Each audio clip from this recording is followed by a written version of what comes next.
Hi, everybody. I'm Melinda Emerson, Small Biz Lady, America's #1 small business expert. And I'm excited to welcome you to the Smallbizchat podcast live. I'm very excited about today's show. We have some amazing guests. Today's show has something for every business owner. If you're ready to get serious about video marketing or growing your solo business, I've got some experts here for you.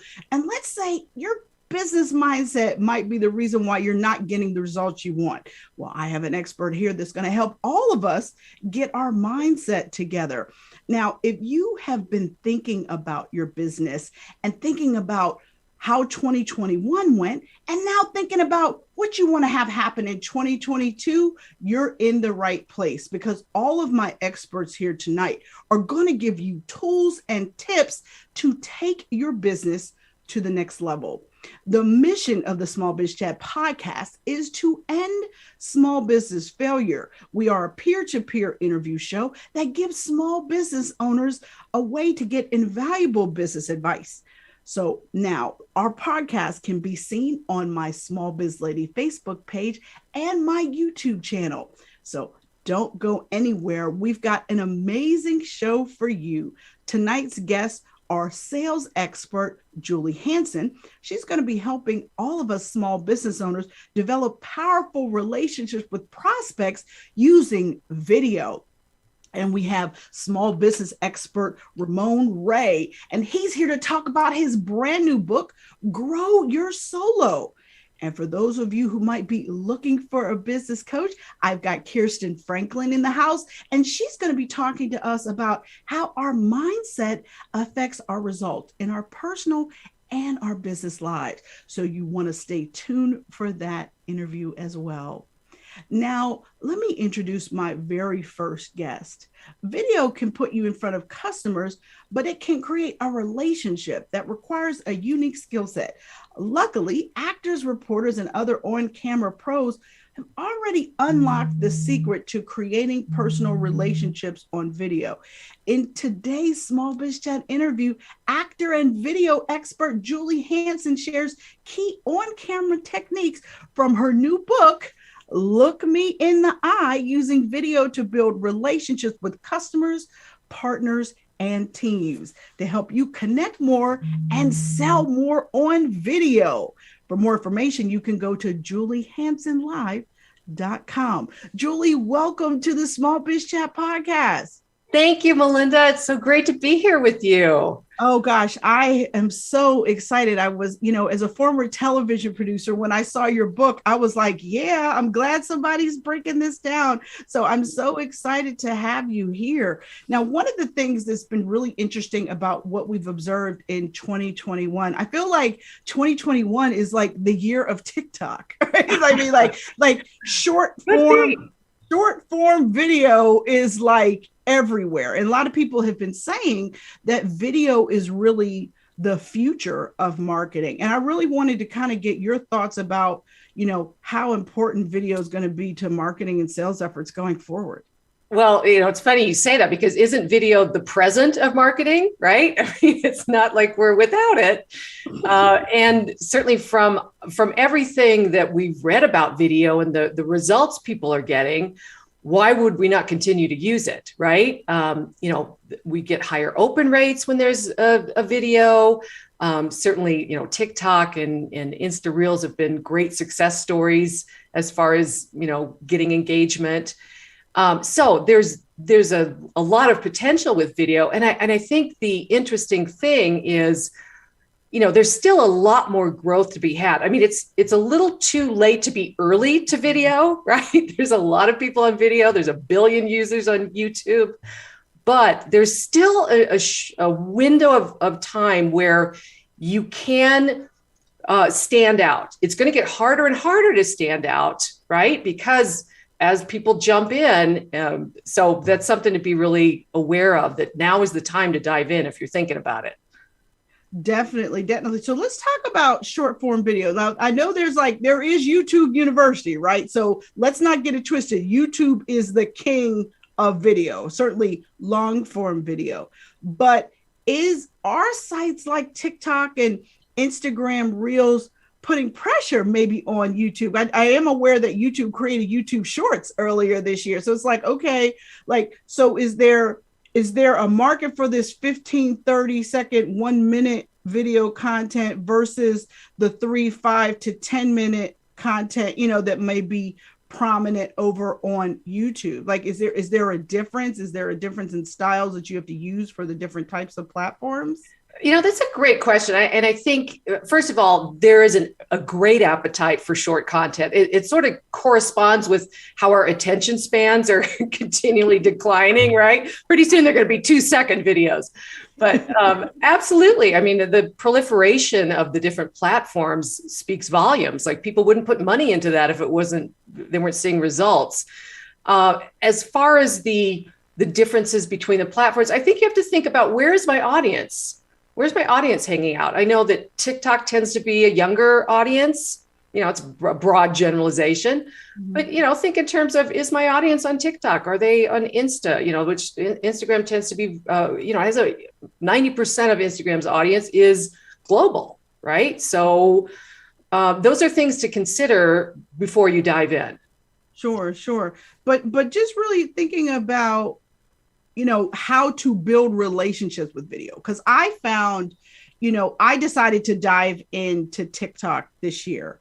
And oh my gosh, it's so hard. Like, it reminded me of the early days of Twitter, like when I had to claw for every single follower. Like, that's what it feels like. And it's like, if you don't understand the culture, or you're not willing to jump into that, you are on the outside looking at it. So I think that it's just been really interesting to have to learn how to build relationships on video versus face to face. And I think that's true for, sending a cold email with a video embedded to a prospect, as much as it's, trying to get out here and get some followers on TikTok. I mean, it's like, it's the same. It's hard. Yeah. Yes, it's the same challenge, and it's completely understandable that you feel this struggle and this awkwardness that most people feel, because there's really nothing natural about talking to a camera. And as from working on camera, and I learned as an actor, just because I was an actor didn't mean I knew how to do it. I still had to take on camera classes, because you start out on theater, which is live, which is just like in person, and suddenly you're on camera and you're supposed to be yourself. And it's like, well, what does that mean when there's a camera in my face and they have to see me and I have to stand a certain way? Just a lot of things to consider. So it is a new thing. And also, we have to remember, we have been honing our face-to-face, in-person relationship building skills our entire lives. And for some of us, it's a little longer than others, right? So these are some really, muscle memory type skills. And a lot of what we have to do to communicate and build relationships on camera is counterintuitive and the opposite of what we do when we're in person. And what happens with the camera is, many people don't realize how the camera reads certain behavior. It distorts certain things, it magnifies others. And many of the qualities that help build a relationship, whether you're in person or on video, aren't being communicated. Things right. like being authentic, things like being a good listener, being empathetic. If we're not conveying that in this small space that shows about 15, 20% of our body, then it's not being read by our audience. So what can we do to start to improve our video presence? Yeah, video presence is a great term for it, because it really is. It's like taking this space, taking all that energy that you were able to convey with your entire being when you're in front of somebody, and that energy, and compact it into this space. And it really does take more energy. And I think that's something that people don't realize. Like, you have to bring more energy to have presence. Presence is about energy. And we had the luxury of having that, that physical energy that we could communicate with other people and share. So we don't have that. The camera is very two-dimensional, so it flattens everything, and it takes away a percentage of our energy already. And then add to this, most people are seated when they're on video. which means you're in a low energy position. And so suddenly we get very, low key, and our energy goes down and our voice gets very monotone, and we don't look like we're that engaged. And if you don't look like you're interested and engaged, attentive to your audience, they're not going to stick with you. It's very easy to click that video off. If it was an article, they might skip ahead, but on a video, they can just say, gave it a chance, right? Mute you, yep. Right? Mute. That's the thing. All these people watching webinars that they mute, that they're not really listening to. Yeah. So that's a really interesting thing. But what about if the thought of being on camera just makes you nervous? Like I'm one of these people, I've never had a problem. I've been like, ever since I would think I was like 8 or 9 in church and they wanted me to give the speech, for Easter. I've been like, pick me, so I, you were that person. I was that person, right? Right. I went to college and majored in broadcast journalism because I wanted to be on TV, right? But everybody's not like that. Most people, it's their biggest fear in the world. So right. Like if you're nervous about being on video, what kinds of things can you do to gain confidence? Yeah, and it's really important because video, the camera picks all that up. Your audience won't know that you're just nervous about the camera. They'll just think something is off, right? You'll be incongruent. They'll go, I don't know what it was about her, but I just didn't feel, like she was, in her truth, So we don't want that because the camera reads your feelings. So you have to learn to like your camera. Right? It is the lens through which you're going to connect with your audience. You probably heard the expression, oh, the camera really loves her. Like when someone's good on camera, there's like, oh, the camera loves her. Well, the camera doesn't care about anybody. It's an inanimate object. But what's more likely is that person loves the camera. And so that brings out a great energy in them because they're not looking at the camera going, I can't believe I hate doing this. I wish we were live. Oh, okay. I don't like what's going on with my hair. All those things are communicated to your audience, whether you are aware of it or not. That's what's coming across. So I always tell people to, even if you've been on camera for a while, to establish a friendship with your camera and just start by, just talking to it a couple minutes a day. Just, hey, camera, here's what I got going today. This feels really stupid, but you have to break that cycle. It has to be your ally. Or it's going to, work against you. So you want your camera on your side. Well, one of the things that you mentioned earlier is how people who embed videos and emails are getting higher open rates. They're getting higher response rates. Are you a fan of that? Do you like people using embedded videos in sales emails? Yeah, I think there's a right way and a wrong way to go about it. But I think they definitely tend to, in general, get higher open rates and they stand out, right? They still stand out. There's a time where they may not stand out, but they do now. We're seeing more and more of them. But I think you have to use them, they still have to have a point. Just, it used to be enough just to do a video and like, hey, I'm Julie, blah, blah, blah. It's like, have a message, right? Have a message. You have to hit it right away. You have to be on the minute they click on that video. And what I find is most people on camera, they take a while to ramp up, right? They kind of hit their sweet spot and this is live too. We hit our sweet spot about a minute into our presentation, right? Well, that's too long, right? 20 seconds is too long. And as a performer and as a on camera professional, like you have to be in character. You have to be, at the right energy level before that camera light goes on, because you don't have time to ramp up. And so that's a really important thing for those videos, because they are going, the first question they ask is, do I want to watch this? Not engaging? Nope, I'm done. Right. I think that is a brilliant point. And what I want to do is we're going to go to commercial. And when we come right back, we're going to talk a little bit more with Julie Hansen about how to use video to build relationships to grow your business. I'm Melinda Emerson, the Small Biz Lady. You're watching the Smallbizchat podcast, and we'll be right back. Are you ready to become a boss? Hi, I'm Melinda Emerson, Small Biz Lady. Click the button below and take my free boss quiz.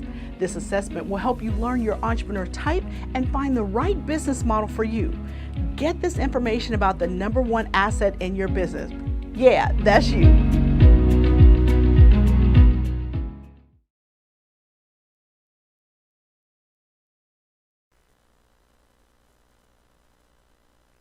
Welcome back to the Smallbizchat podcast. I'm Melinda Emerson, Small Biz Lady, your host, and I'm here with Julie Hansen, author of the new book, Look Me in the Eye, using video to build relationships with customers, partners, and teams. Julie, we were having a great conversation earlier just about using videos and emails and how those are becoming a lot more effective. But let's take a step back. Let's talk about if you're going to be using video or recording videos, let's talk about some equipment. Like, what do you need to have in order to be effective with video? Because I know one of my big bugaboos is when people send me something and it looks like they're trying to conceal their identity because they're like, their lighting is terrible, so let's talk about what do you need to have? Like, what are like kind of like the three basic things you gotta have if you're going to be recording videos that make you look good? Right. Yes. If we can't see, the whole point is to see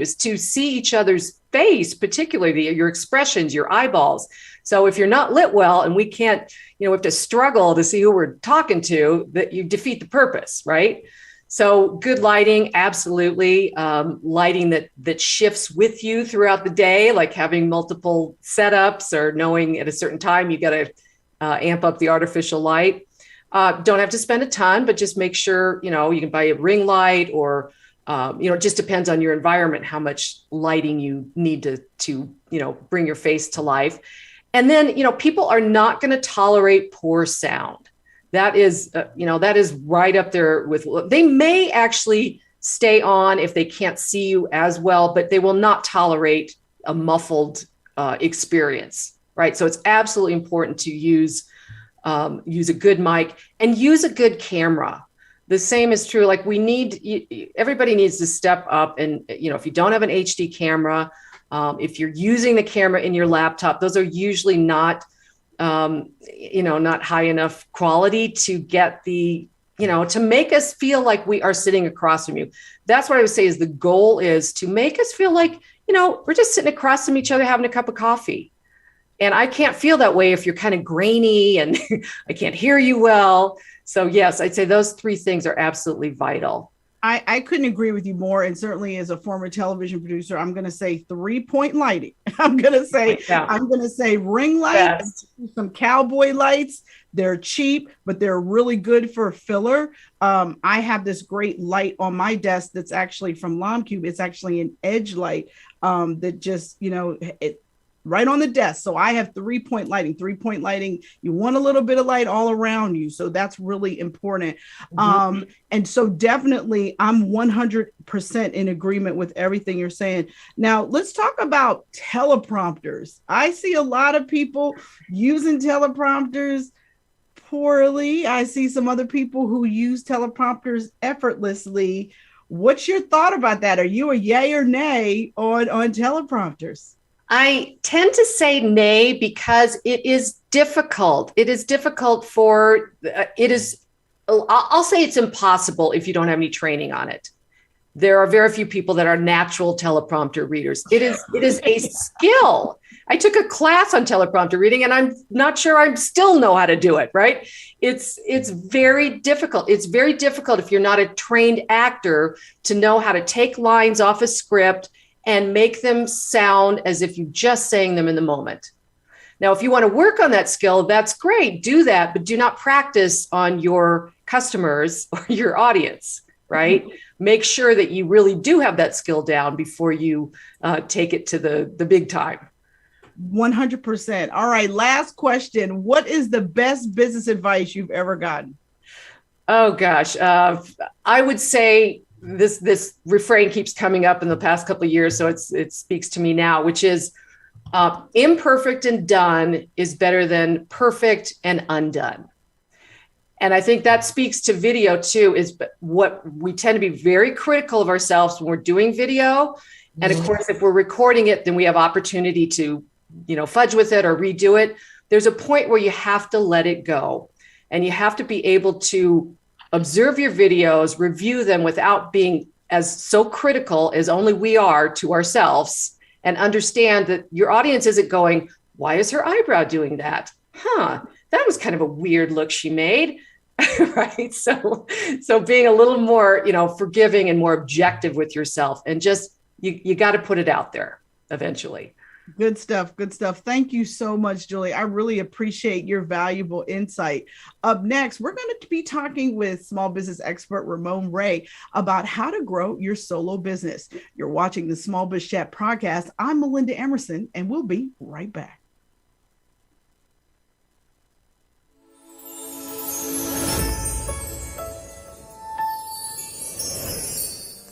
People always ask me, how can I become my own boss? With multiple features in the New York Times, Forbes, and on ABC News as America's #1 small business expert, I know a thing or two about how to do it.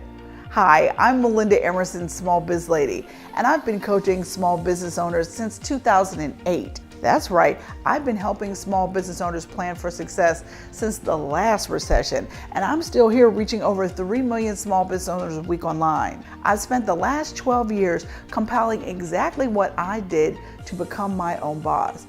I even broke it down into a 6-step system in my best-selling book, Become Your Own Boss in 12 Months. Over 100,000 people in multiple languages around the world have this book, and due to the pandemic, I know people need help. If you're ready to transition successfully from being an employee into your own business, I'm here to help. I'm giving away 1,000 copies of Become Your Own Boss in 12 Months for free. All you need to do is pay for shipping. That's right, I'm giving away 1,000 copies for free. If you've always wanted to start your dream business, let me give you a roadmap to success. This offer will only be available while supplies last, and when they're gone, they're gone. Click on the button to grab your copy today.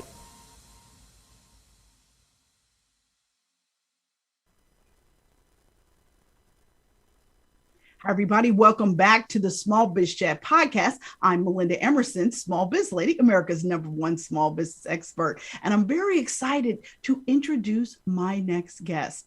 He's a fellow small business influencer and serial entrepreneur. His name is Ramon Ray, and he loves bringing happiness and high energy to the world. He started 5 companies. He sold 2 of them, and he's the founder of smarthustle.com and the author of the new book, Grow Your Solo. He's also a graduate of the FBI Citizens Academy. And fun fact, he was fired from the United Nations. All right, Ramon Ray, thank you for joining us tonight on the Smallbizchat podcast. You are so welcome, Melinda. It's so good to be here talking to you, my friend of many years, someone who I've learned from so much. So thanks for having me. And it's great to be here and share with the Melinda Emerson Small Biz Chat audience. Oh my gosh. Thank you so much. This has been an amazing year for small business, right? We've had all these record numbers of people leaving corporate America, what they call it, the Great Recession. And then on top of that, prior to the pandemic, the gig economy was roaring. I mean, 43% of the US economy was doing some kind of gig job as a side hustle, that kind of thing. So what do you think is driving so many people to bail, and come to the dark side of those of us who are entrepreneurs? Melinda and Ramon are like, come on, join us. Come on in. Water exactly. Free, but I do think it's indeed. I do think it's amazing to Melinda. I think it was Wall Street Journal and New York Times. I'm sure you've seen the article where to give a nod to the big platforms, Upwork and Etsy, and even Uber to a degree, for good or for bad, just so many people are either being fired, laid off, or I think they're discovering, they're like, wait a minute, I've been working from home, whether getting paid good money or not. And they're like, I have a skill with a laptop computer or a tablet and a lens. I can make some money, but Melinda, probably more than making the money, I can chart my own path and have the freedom I want. And I think that in the aggregate is probably the bigger reason what's driving many people to at least step on to get books like Melinda's and say, let me see if I can be my own boss or not. That's what I think is happening. Well, I'm all about people starting businesses, but I do not advise people quit jobs to start businesses, just for the record. But let's talk about, the vast majority of small businesses out here, probably 90%, are solopreneurs working out of the back bedroom of their house.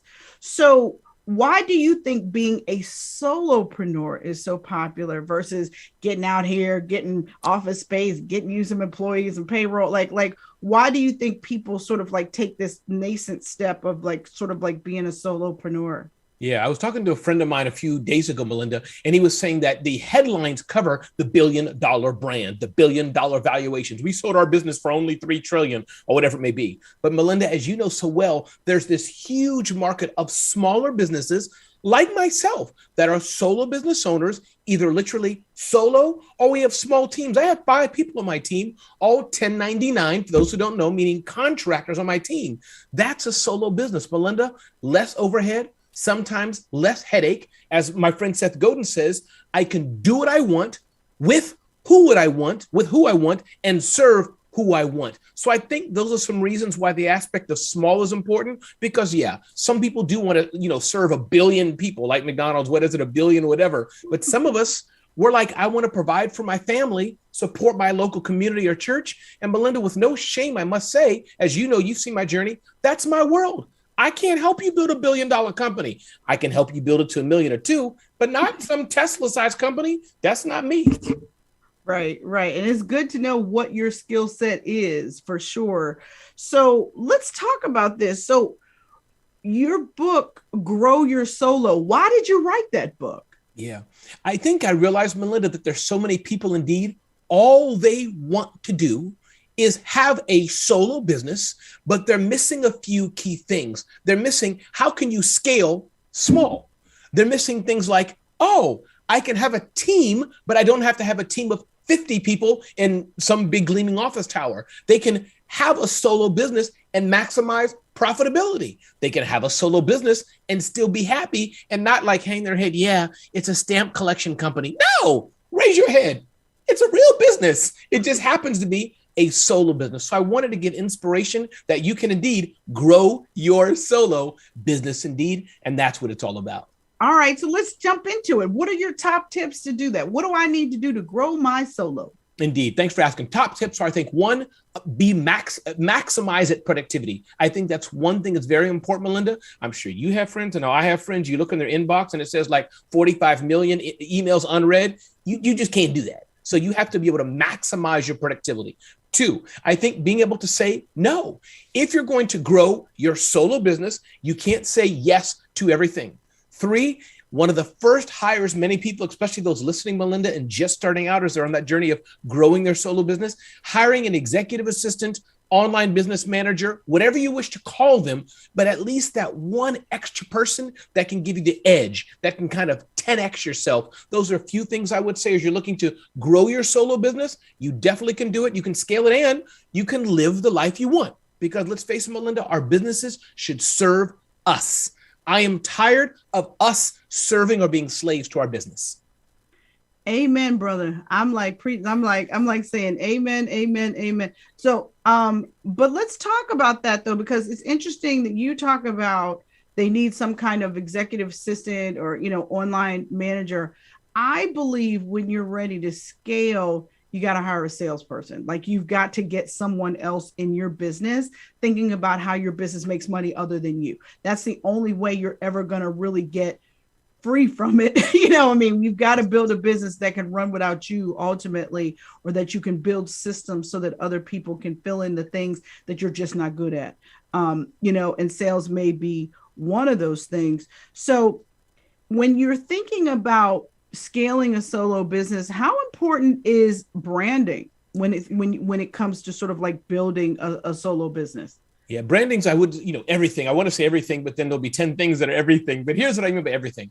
I think, and one more thing I want to add, Melinda, going back, I think sales is important, and also the systems and procedures. There's so many top 10 things I could give, but I think building some sort of scalable systems, as I know you believe in as well. But I think, yes, I think the aspect of branding, because let's face it, here's the principle that I try to convey in this aspect of growing your solo business. Have a team. you are still going to be fully involved as the face of your brand, as the face of your company. The team supports all of that. So yes, you as the brand, whether it's literally your face, your imagery, as you do so well, Melinda, whether it's how you speak, what you do, maximizing and leverage the aspect of social media, the brand you're using is so very important. Your personal brand, that I would dare say, Melinda, this could be a political statement, your personal brand may be a bit more important than the corporate brand. That's not, I'm not going to put a rule on it because it depends on what you're doing. But my point is it's equally up there because you are solo. So you're past the point trying to front and say, big company X. No, you're a solo business and that's all about you.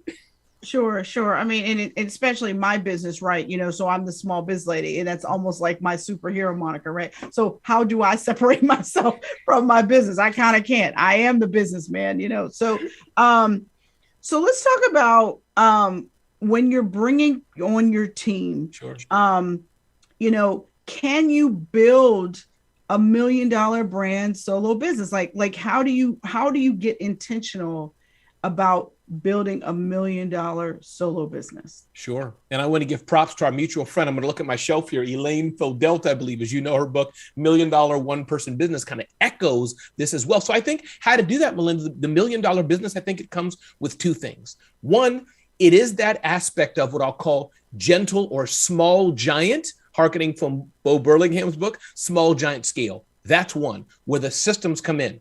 Because you cannot build a $1 million business, $1 million brand, if there's not some component of scaling that somebody else can do something. That's one. And then I think point number two, what I've learned in the past year or two, you and I were talking offline, Melinda, from Clubhouse, is about what are the 7 or 8 multiple revenue streams. And I don't mean some back of the woods MLM, you need to have multiple revenue streams, but genuine revenue streams. Maybe it's consulting, maybe it's products, maybe it's clothing, for your brand. Maybe it's high-end mastermind coaching. Maybe it's a course you have. Once you can dial in those type of things, Melinda, you're then on your way to a literally $1 million business, because there's things that Ramon or Melinda, others are doing themselves. And then other things is your intellectual property or the assets or the things you have that you can scale and sell in some other way. And that's how you build a scalable business that serves you and not you serving the business. Sure. And it's what we call recurring revenue, right? Critically important. So now let's talk about what kind of financing do you need in place to scale a business? I mean, is it just a hand-to-mouth thing, or are you just going to use the money coming in from your customers, or do you have to be strategic about lines of credit, like the kinds of things that you need to have in place to scale your business? I think yes to all of those things you just asked, but to pinpoint tactically. And let me say this, Melinda, vulnerability, as you may know, because you and I have talked, marketing and branding is one core strength that I do well.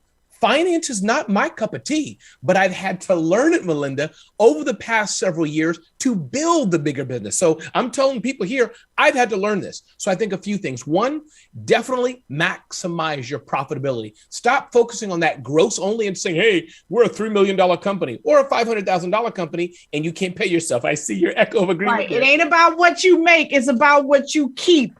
Go ahead. That's right. I was like, people kill me with that. Oh, our gross revenue was 1.2. I'm like, yeah. Right. You know how it is. I always say, well, how often did you have to skip paychecks this past year? Go ahead. Then their face gets like, well, did she really go there? Yes, I did. Because I know better. Like, don't, people kill me with that. And the other thing too is people focus on those big numbers. People focus on, oh, we're going to make 1.2 million this year. I don't care about that. I want to know, how much money did you make this week? That's right. How much money do you have to make this month?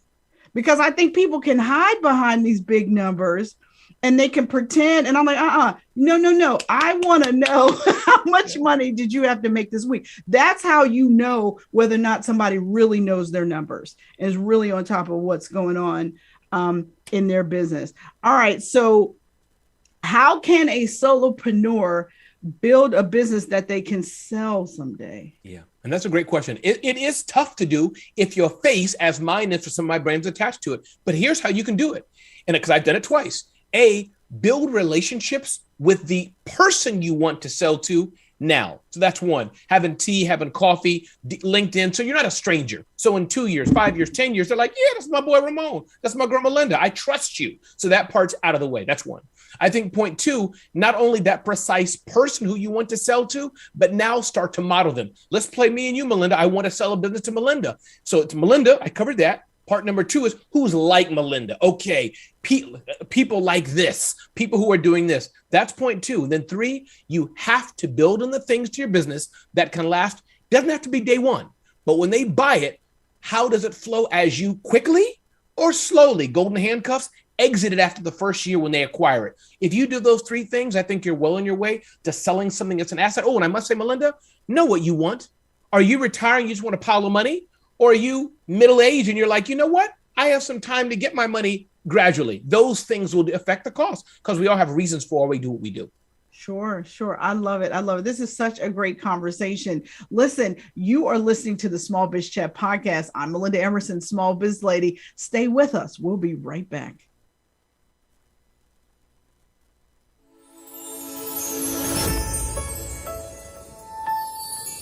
Is now the right time to start a business? This is the second most frequently asked question people always ask me, along with how can I become my own boss? And they aren't wrong for asking, because right now, these are the two most important questions anyone whose job security has been recently impacted is wondering. Hi, I'm Melinda Emerson, better known as Small Biz Lady. And when it comes to small business success, I've been featured multiple times on MSNBC and CNBC and ABC News as America's #1 small business expert.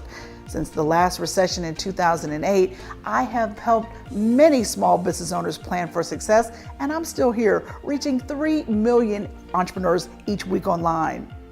I've created a system that will teach you exactly how to become your own boss. I broke it all down into a 6-step system in my best-selling book, Become Your Own Boss in 12 Months. It's the exact roadmap to help you successfully transition from having a job to being your own boss. Due to the COVID-19 pandemic, many folks are suffering, and I want to do my part to help. I'm giving away 1,000 copies of my book for free. All you need to do is cover the shipping. If you have always wanted to start your dream business, let me give you a roadmap to success. Take advantage of my free offer while supplies last. Click the button below to grab yours before they're all gone.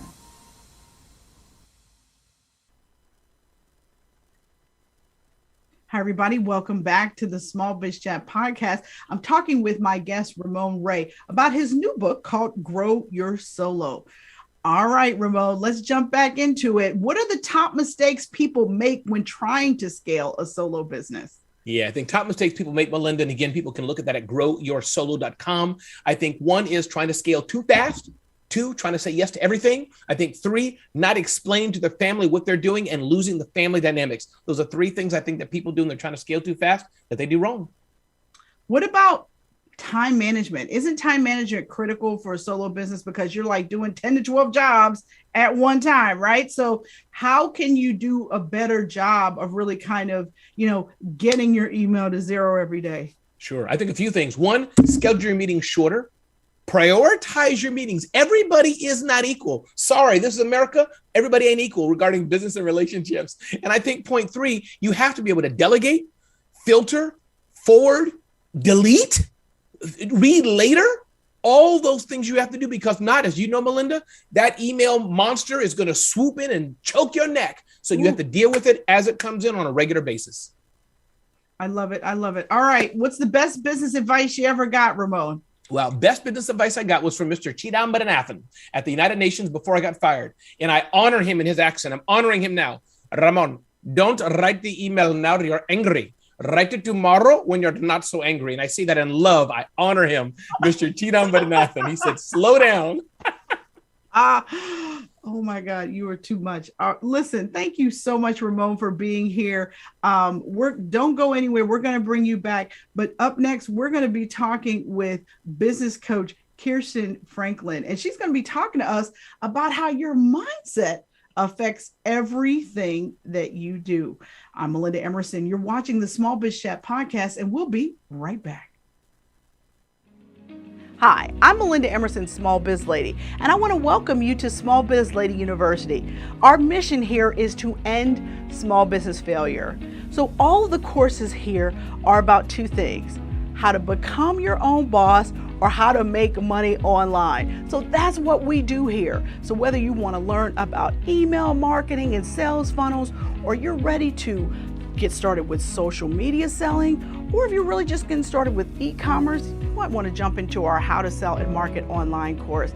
Either way, if you want to learn how to become your own boss and do it well, I have everything you need here at smallbizladyuniversity.com. If you have any questions or have any technical problems getting signed up, just email us at support@melindaemerson.com. Take care.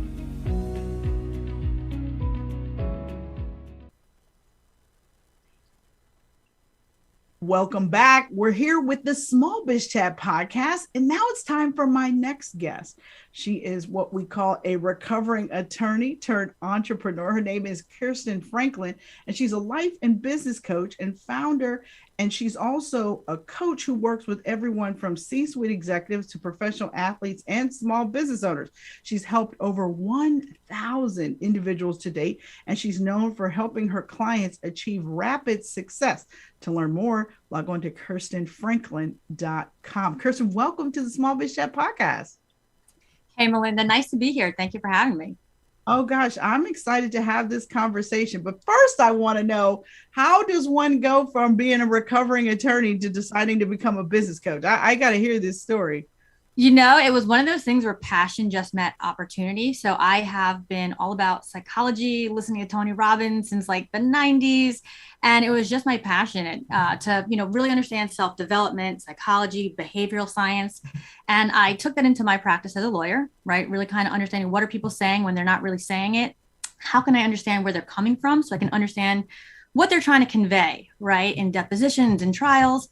And when I left the practice of law and opened up a legal recruiting company where I was working with law partners, it just merged. Whatever our personal conversations ended up in, it resulted in better marriages, kids loving their parents again, better business. And I realized, like, wait a second, there's a business opportunity here. And I like it so much more than legal recruiting. I hear that. Well, it's like, you got to be careful what you wish for, right? Because you just might get it. Like, you get your dream job and you're like, this ain't it. That's what happened to me. So I get it. So tell me, how can our mindset affect our business success?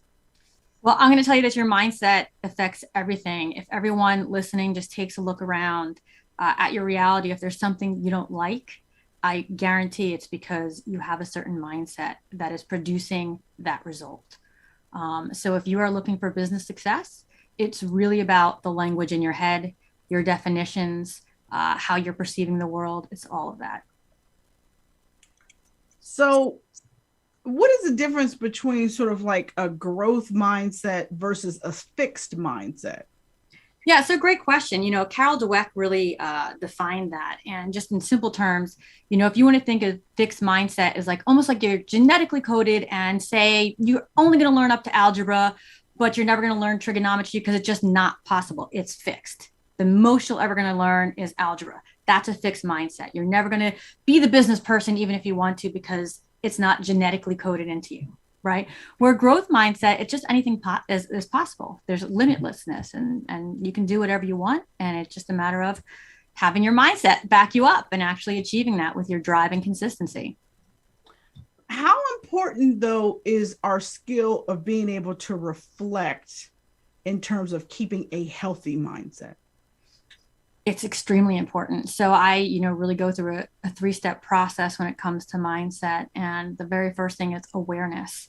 And in order for you to really develop that awareness, in order to effectuate change that you're looking to make, there's a lot of reflection. Why did I do that? Why did I think that? What's going on here? Where was I coming from?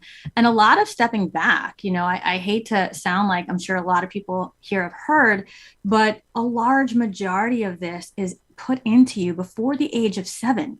They say how you're a little sponge. Well, you're actually in a semi-hypnotic state.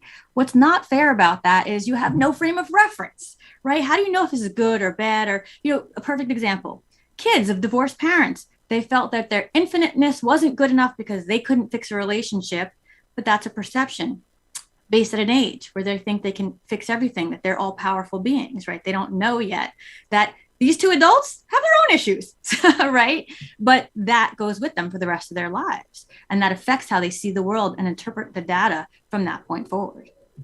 Well, how do we know, if we have mindset issues, right? Is it like I look at my bank account and I see my bank account is not what I want it to be, so I must have a mindset issue about money? Like literally, is it that? Or like, how do I know if I'm the problem? How do I know? Oh, we're always the problem. You are the only common denominator in your reality. So if there is something that you don't like, girl, you're bringing it. You're bringing it. You're responsible for it. You're either responsible for attracting it, keeping it, or consistently getting that result. Period. Done. And it is, people want to think that there's this happy end result, this destination, this place that they're going to achieve, and they're going to have this amazing mindset. No, I mean, we're always working on it. There's always the next level. It's never done.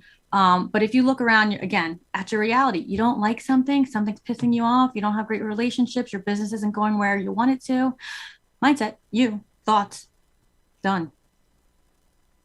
Okay, so all these dingbat weirdos and man boys that I keep dating, you're saying that is me. Like it's my yes. Okay, girl, let's break that down. Let's break that down. Yes. No, let's not. I just wanted to say it's me. Yes. It's me. Okay. All right, but let's get this back to business. I want to so how do you say, is it important to integrate the word yet when you're trying to change your own mindset? Or how does your vocabulary affect? Because I know, for years I've heard, we have to watch our self-talk, because we are so hard on ourselves, right? You're so stupid. How could you make that decision? We do all this bad stuff to ourselves. But how do we make that shift? And is there are there power words we need to start using to fix some of that? Yeah. So I love this question. So first and foremost, your words are absolutely important. Your self-talk is everything. And in fact, that's reflective of your mindset, which comes into the being aware. The best part about mindset is, I get this all the time, I know what I think. I'm amazing. I'm going to totally rock this business. And really, that's funny. You failed 15 times. Why are you paying me $50,000 to talk to me? You obviously know something's up. The reality is we don't always know what we're saying. And here's the truth. You cannot have an emotion without first having a thought. It's so automated that sometimes we don't know what that thought is. You ever just go through your day, and at the end of the day, you're like, oh yeah, whatever, I'm over it. Kind of don't know why you're feeling blah. Well, because the language in your head is causing you to feel that way. So that is why awareness is key. And that is why language is important. And if you watch what you say, first of all, what you say is indicative of what you're truly thinking, even if you're saying it in jest.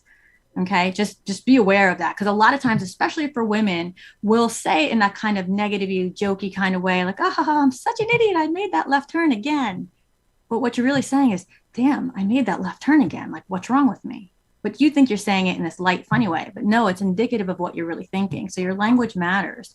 And really, basically, if anybody hasn't heard of this, there's the thing called reframing.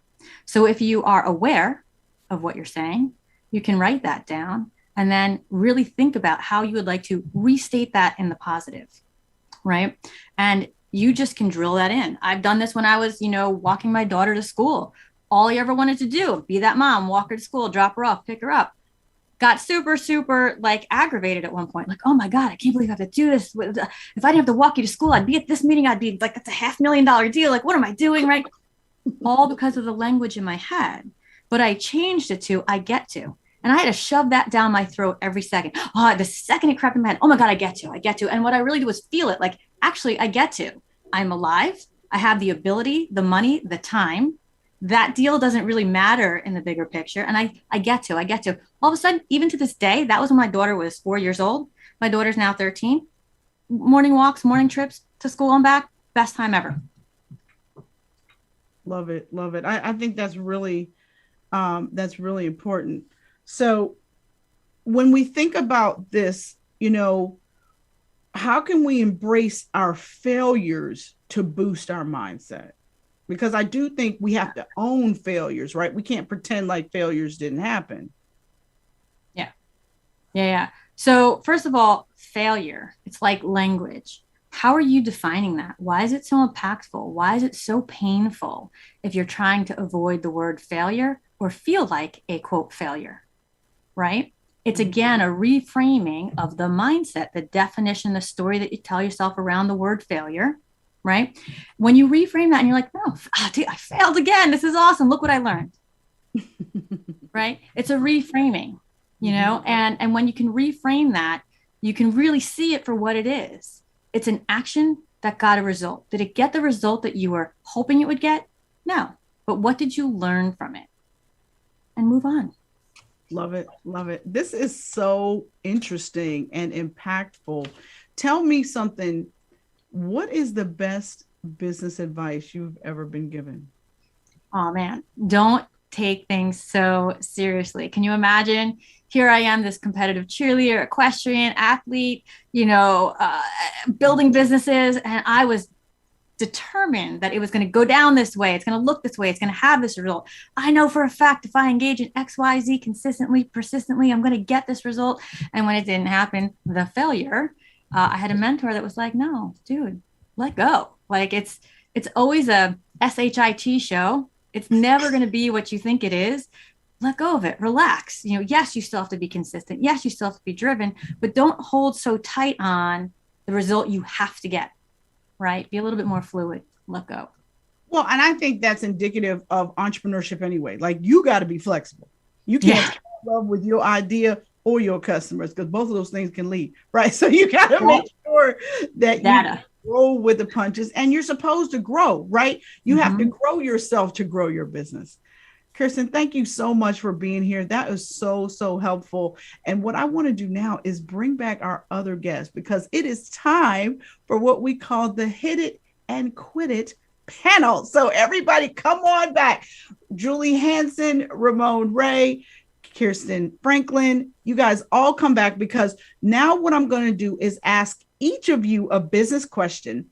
You're only going to have 30 seconds to answer. And if you go over, I'm going to give you the cowbell. I don't want to do that. So, and the thing is that you cannot repeat each other's answer. So if somebody gives up your answer, you got to figure out something else fast. Okay. All right, wait. Before we begin, Ramon is at a disadvantage. Unmute yourself. All right. All right. So let's start our first question. Julie, I'm going to come to you, then Ramon, then you, Kirsten. What is your favorite podcast? My favorite podcast, Smallbizchat. All right. You're the teacher's pet. Thank you for that. Okay, Ramon, what is your favorite podcast? Entree Leadership with Dave Ramsey. I like that one too. Yeah. All right, Kirsten, what's your favorite podcast? Life on Fire podcast. That's a good one. That's a very good one. All right. Next question, Ramon, I'm coming to you first. Kirsten, and then you, Julie. All right. What is your favorite business app? Favorite business app is Agora Post, where I do social media posts. Agora Post. Okay. All right. Kirsten, what's your favorite business app? All right, it's a CRM and it's an app. I'm going to say HubSpot, the whole suite, marketing and everything. All right. Julie, what's your favorite app? My new favorite it's called Veed, VEED.io. And what it does is it takes your videos and it transcribes them and puts the transcription, the subtitles, so you can show the video, you can post the video, and it'll also have the subtitles running, sort of like a teleprompter, but for your audience. Oh, I like that. I've never heard of that one. I'm going to have to write that one down. And I want to tell you guys, so my new favorite app is it's SEM Rush. Oh, yeah. The magic tool. It's the magic tool inside SEM Rush is awesome. You can find all kinds of stuff and a lot of intelligence, and it gives you all the questions connected to a specific keyword. And it's like The magic tool inside SEMrush is like my new favorite app. All right, next question. This one, I'm coming to you first, Kirsten. Julie, you're second. Ramon, you're third. Favorite old school marketing tip? Oh, I don't even know. Okay, old school marketing tip. Subject lines. How important subject lines are.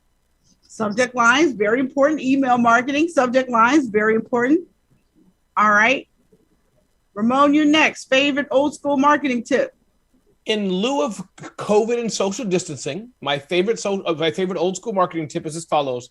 Hey, look him in the eye and give him a firm handshake. Give him a firm handshake and look him in the eye. That's my favorite old school marketing tip. That's very old school, by the way. But anyway, all right. Julie, what is your favorite old school marketing tip? I'd have to say, pick up the damn phone, which is the title of a friend of mine's book, Joanne Black, but still works, man. I agree. That's a really good one. My favorite one is actually handwritten notes. I still believe in handwritten notes, and people keep them because so few people get them now. All right, last question, guys. And this one, Julie, I'm coming to you first. Ramon, you're second, and Kirsten, you're third. Best business book you've ever read. Best business book you've ever read. I think what sticks with me is it's called The One Thing by Gary Keller, and it's about if there's focus on one thing that will make everything else easier. And I now remember I need to reread it. No, that is a great book by Gary Keller. All right. Ramon, favorite business book? Yeah, I got to give props to Mike McCallum with Profit First. Most people have read it, but I got to give props because it's kind of changed my business life, Melinda. As I said, our earlier segments and things that money and et cetera was a little tough for me, but rereading it, I'm like, you know what? I got to focus on profit. And so I have, and it's changed my whole trajectory, my family, my business. I love Mike McCallum. That's my hokey brother. All right. Kirsten, what's your favorite business book? All right, you guys are going to hate me since I play in a little bit of a more founder space, but this book called Deal Terms by Alex something. I don't know if you know him, Wilder, something like that. But if you need to know the basics of, notes, negotiations, venture capital, angel, all that, Deal Terms is a good one. All right. My favorite book is Disrupt You by Jay Samit. If you want to disrupt the world, start by disrupting yourself. Yes. Love that book and love him. He's a guest of the show as well. Listen, thank you guys so much for being my guest tonight. Julie Hansen, everyone go out and grab her new book, Look Me in the Eye, Use Video to Build Relationships with Customers, Partners, and Teams. Mr. Ramon Ray, please go out and grab his book, Grow Your Solo. And thanks again to Kirsten Franklin. If you want to be coached by her, head over to kirstenfranklin.com. Thank you all for joining me for this episode of the Smallbizchat podcast. If you're still working on your digital pivot, be sure to check out Small Biz Lady University. Till December 31st, you can get my signature course, How to Sell and Market Online, for 50% off. So don't let this opportunity pass you by. Head over there and sign up for my course so that you can start 2022 booked, busy, and paid. All right, everybody. Thank you so much for joining me. The mission of the Smallbizchat podcast is to end small business failure. And I want to leave you with this. You never lose in business. Either you win or you learn. Happy holidays, everybody.